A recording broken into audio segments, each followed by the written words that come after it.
Welcome back to another episode of the Field of 68's 2023 NBA Draft Prospect Profiles. My name is Rob Dauster. I have with me today Jeff Goodman, and we are going to be breaking down the youngest player in the 2023 NBA draft class. That is GG Jackson from South Carolina. He is a freshman that will not turn 19 until December 17th. He's 6'9", he's 215 pounds. He averaged over 15 points, just under 6 boards, and all of 0.8 assists as one of the highest usage players in college basketball this past season.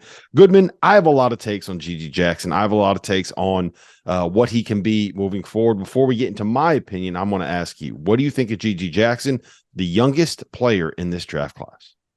I like his upside. I really do. I mean, from the first time I saw him in AU ball, I love his body. I like his skill set.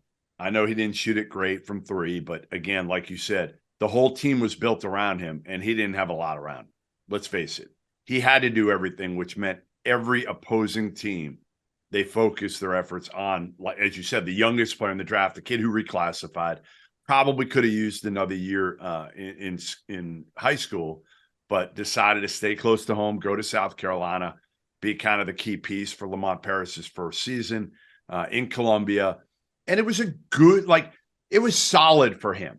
You know, I think some people thought he could be a top, 8 pick or something. He's not going to be that. He's not going to be that. But I think you're buying low if you're taking GG Jackson in the second half of the first round, which is where I think ultimately he ends up in that 15 to 25 range. Yeah. So there's a lot to talk about on things that aren't necessarily what he can do on the basketball court, right? And we'll get into that. Before we do, I want to talk a little bit about his game and how he fits in the league, because I think that he is one of the prototypes for what you look for as an NBA GM right now, right? He's 6'9". He's already a pretty solid 215 pounds. He's got a frame that can handle more weight. He's not like the most athletic dude in the world, but he's really fluid. He's explosive enough to catch lobs. He blocks some shots. He had some weak side chase down blocks that were pretty impressive. The thing that really stood out to me, Goodman, was that in high school, he was more of like a 5-man, setting the screen as the roller, as the lob target, right? Whereas in college last year, Lamont really put him in a lot of situations where like he was the ball handler in a ball screen, where he was ISO'd on the perimeter, and like his efficiency was in the tank. He shot 38% from the floor, 32% from three. But I think a lot of that is the shot selection and the fact that he had to do everything. And I was actually kind of impressed. Like if you go back and watch the film, watch a lot of his makes, he's got some step backs. He's got some crossovers in his game. He's really good at being able to turn a corner and get to the basket and explode at the rim. He can handle some physicality. I actually think that there's a little bit, I don't want to say a ton of upside, but there's a decent amount of upside as a guy that can go out and get a bucket, be a shot creator at a position where at 6'9", 215, he's probably athletic enough to be able to guard 2 through 4 if he puts it together on that end of the floor. I like him as a piece. I do.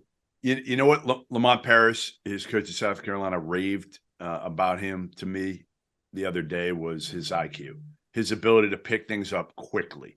And again, if you put him around, 3 or 4 guys that were ready, right? That maybe he went into a South Carolina team that was already established. They had their roles. They were older, but they weren't. They were all thrown together in year one. And he was clearly the best player on the team. They needed him to be the guy, and he probably wasn't ready for that. His body he kind of reminds me a little bit of like an RJ Barrett. He's not a 2 like RJ is. He's more bigger. He's bigger, but yeah. But he's a 3-4, not a great shooter, pretty good ball handler. I actually think he's a better passer than his numbers would show. I mean, but again, hold on that point. I just want to talk about this real quick. These guys couldn't make shots. He had a 6.6% assist rate on 30.8% usage, which is historically low. That is like shooting 12% from 3, taking 17 threes a game. Like that is an unbelievably low assist rate for that level of usage. I think the jumper's there though. Like I think that the percentage. Or was it 32%, 33? Yeah, I think that had a lot to. He shot a pretty decent percentage on catch and shoots. especially from the corner. And I think that I think that it's going to be there when he doesn't have to, take 3 crossovers and a step back 22 footer, right? Like he showed the ability to make some of those shots, but that's not the shot that he's going to be getting over and over in the NBA. Here's my question to you. The biggest thing that stood out to me when you watch South Carolina, and if you go back and watch defensive possessions that he played right now, is that he is absolutely clueless on that end of the floor. He very much looks like a kid that was 17 when he entered college, that didn't really have too much of time in the offseason to kind of learn what he needs to do. He doesn't understand rotations. He doesn't. How could he, Rob? He was playing at the Peach Jam in late July when most kids had been on campus, freshmen, for 2 months. So my question to you is, are those issues that he has to, like, I could go through the list. I don't want to go through the list. I don't want to kill the kid. He's a train wreck defensively right now. How much of that is him just not being coached up, and how much do you see potential on that end of the floor for him? Because if he's going to play that role, the 3-and-D big wing, kind of like a maybe Harrison Barnes, for lack of a better comparison right now off the top of my head, but like that's the ideal role for him. Are you buying his defensive upside? Not yet. I mean, I think it's going to take time, and that's kind of the beauty of where he's at now. Is if you're drafting him at 22, you're expecting him to be a guy that maybe is a second unit player at this point. If that, he might not even have to be for the right team. He should start in the G League. Like, go build that foundation. Sure, I agree, because he's so young. Absolutely. I mean, to me, again, you look at some of these guys. Jonathan Kuminga.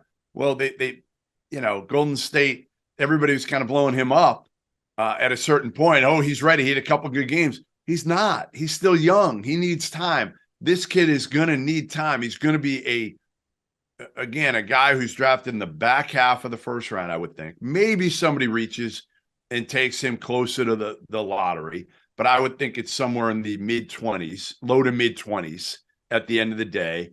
And as long as he goes to the right team where they're patient with him and there are no expectations on him in the first year or two, he can kind of progress and work out those kinks, whether it's defensively, whether it's with his shot, whether it's,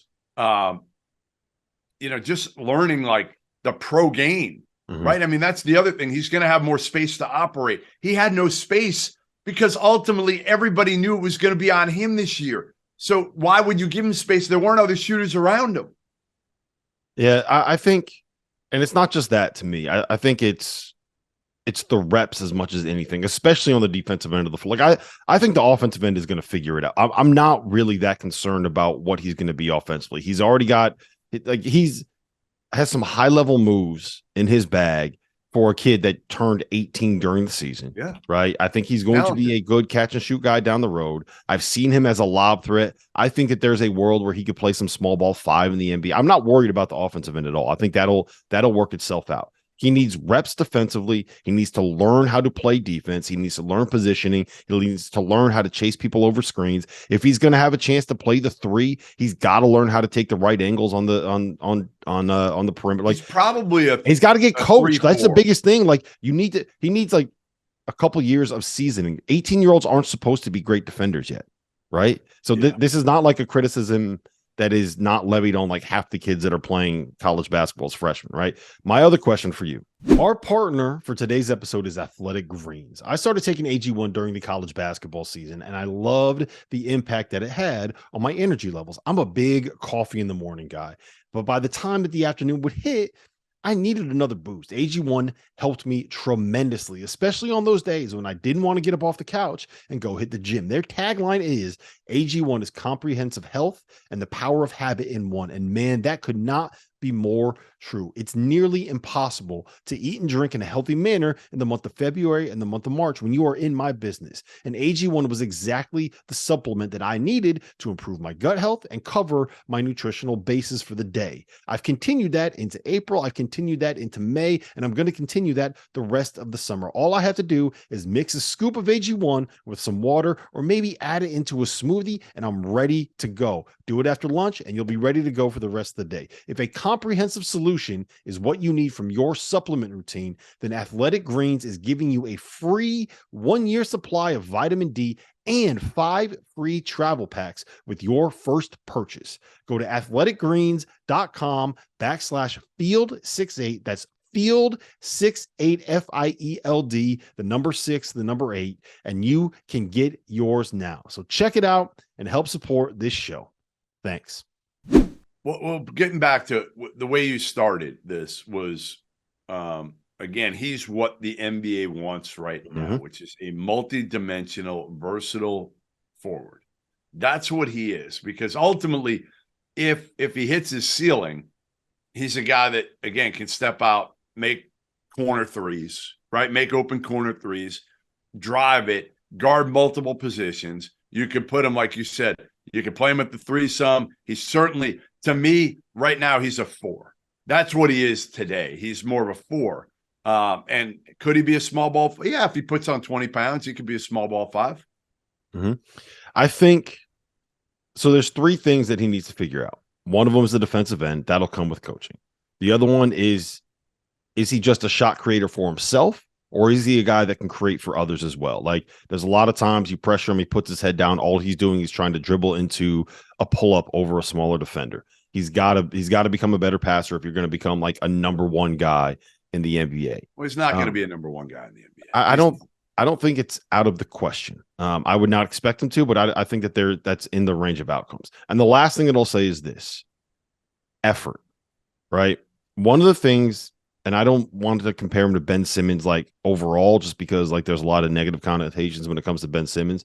But one of the things that we saw when he was at LSU was he was completely disengaged defensively, right? Completely disengaged at times as a teammate. A lot of that had to do with him not wanting to be in college. A lot of that had to do with being forced with a one and done year. A lot of that had to do with being on an LSU team that wasn't great. And I don't know, unless you are with Gigi every day, I don't know if you can know what his mindset is, because there were times where he looked disengaged on the floor. You hear stories of guys that played against him that were he was not exactly the most intense competitor. Well, he's chill. You can tell he doesn't play with a ton of intensity. That's not his personality. To me, that's a little bit of a problem if you're going to be a 3-and-D guy, but I don't know how much of that was being on a team. There are a lot of those guys in the NBA right now that don't play with any passion, any intensity, but are good players in the league. Like, another one that I'm thinking of is as we're going through him a little bit, could he be like a Tobias Harris type? Yeah. Could he eventually be that type? Because Tobias is not super bouncy. He's just a really good piece. And that's what I think. If you're drafting Gigi Jackson, you're hoping he's a really good piece and can be a 15-point, 7-rebound guy down the road. Tobias Harris, Harrison Barnes, those guys make a ton of money as the 3rd option on good basketball teams. And I think that's probably like the top 20%, like a top 15, 20% outcome for Gigi Jackson. I think there's a world where he could be better than that. I don't know if it's necessarily going to be something that's all that likely. But last thing that I will say about him is that if your team drafts him, understand going in that like he needs 2 or 3 years of season. You're not going to see him. You're literally not going to see him on the floor. This is a long-term investment. This is a long-term investment. Yeah, absolutely. And that's it. Really, Gigi Jackson's perfect for a team that's got a couple picks in the first round. Someone like where do you think would be a good fit for him? A good developmental fit? I don't want him on a bad team right now. I want him on a good team with veterans that can bring him along. I have 2 answers for you. Tell me what you think about this. 1, get him in the Miami Heat organization. Get him in a culture that buys into effort and toughness and player development and things like that. I would love to have Jimmy Butler mentor a guy that doesn't really bring it every day defensively, right? Love to see that. The other one, how about the Brooklyn Nets? I don't know how much that worked for Andrew Wiggins and Karl-Anthony Towns, but I think Wiggins needed Draymond and Steph and those guys because Butler didn't help him. I would say this. What about the Brooklyn Nets? To me, I would want him wherever the best G League development program is.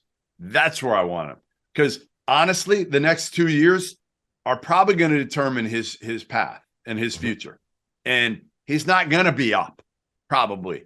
He's going to be with a G League coach and a G League system. And that's going to be the most important thing for a kid like GG Jackson.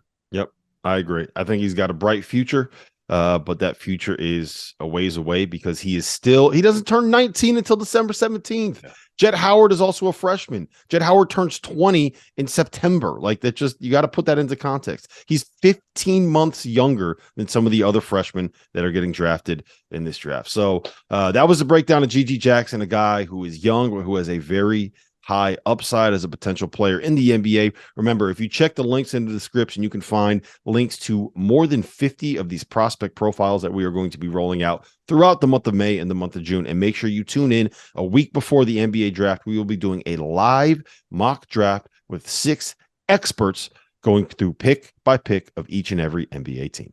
Thank you for watching the Field of 68. If you've enjoyed what you've seen here, hit that like button, share this link with your friends, or check out the description for some other places that you can consume Field of 68 content.